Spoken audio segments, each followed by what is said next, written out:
200 nautical mile ದೂರದಲ್ಲಿ ಭಾರತದ ಹಡಗಿನ ಮೇಲೆ ಡ್ರೋನ್ ದಾಳಿ ಮಾಡಿದ್ದು ಇರಾನ್. 2 ದಿನಗಳ ಹಿಂದೆ ಅಮೆರಿಕ ಮಾಡಿದ್ದ ಆರೋಪ ಇದು.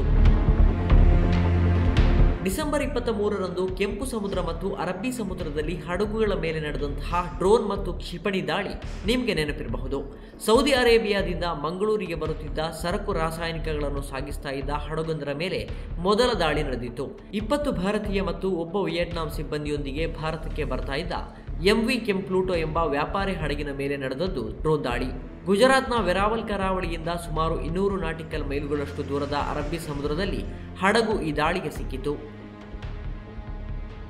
ಕೆಂಪು ಸಮುದ್ರದಲ್ಲಿ ಮತ್ತೊಂದು ದಾಳಿಯೂ ನಡೆದಿದ್ದು 2 ಹಡಗುಗಳ ಮೇಲೆ ಹೌದಿ ಬಂಡುಕೋರರು ಡ್ರೋನ್ ದಾಳಿಯನ್ನು ನಡೆಸಿದ್ರು. ಇದರಲ್ಲಿ ಒಂದು ಹಡಗು ಭಾರತದ್ದು ಎನ್ನುವ ಆರೋಪ ಮಾಡಿತು ಅಮೆರಿಕ. ಗಾಜಾದಲ್ಲಿ ಇಸ್ರೇಲ್ ಹಮಾಸ್ ಸಂಘರ್ಷ ಶುರುವಾದ ನಂತರ ಹೌದಿ ಬಂಡುಕೋರರು ಕೆಂಪು ಸಮುದ್ರದಲ್ಲಿ ನಡೆಸುವ ದಾಳಿಗೆ ಇರಾನ್ ಡ್ರೋನ್ ಕ್ಷಿಪಣಿಗಳನ್ನು ನೀಡುವ ಮೂಲಕ ಸಹಕಾರ ನೀಡಿದೆ ಎಂದು ಅಮೆರಿಕದ ಶ್ವೇತಭವನ ಶುಕ್ರವಾರ ಹೇಳಿತು. ಆದರೆ ಈ ಆರೋಪಗಳನ್ನು ಇರಾನ್ ನಿರಾಕರಿಸಿತು. ಇಂತಹ ಸರಣಿ ಆರೋಪಗಳು ಆಧಾರರಹಿತ ಆರೋಪಗಳನ್ನು ಮಾಡುವ ಬದಲಾಗಿ ಗಾಜಾದಲ್ಲಿ ಇಸ್ರೇಲ್ ನಡೆಸುತ್ತಿರುವ ಯುದ್ಧದಲ್ಲಿ ತನ್ನದೇ ಪಾತ್ರದ ಬಗ್ಗೆ ಅಮೆರಿಕ ತನಿಖೆ ನಡೆಸಬೇಕು ಎಂದು ಇರಾನ್ನ ವಿದೇಶಾಂಗ ಸಚಿವಾಲಯದ ವಕ್ತಾರ ನಾಸಿರ್ ಕನಾನಿ ಹೇಳಿದರು.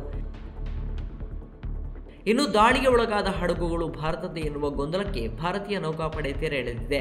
ಈ ಬಗ್ಗೆ ಸ್ಪಷ್ಟನೆ ನೀಡಿರುವ ಭಾರತೀಯ ನೌಕಾಪಡೆ ಅರಬ್ಬಿ ಸಮುದ್ರದಲ್ಲಿ ದಾಳಿಗೆ ಒಳಗಾದ ಹಡಗು ಭಾರತದ್ದಲ್ಲ ಎಂದಿದೆ.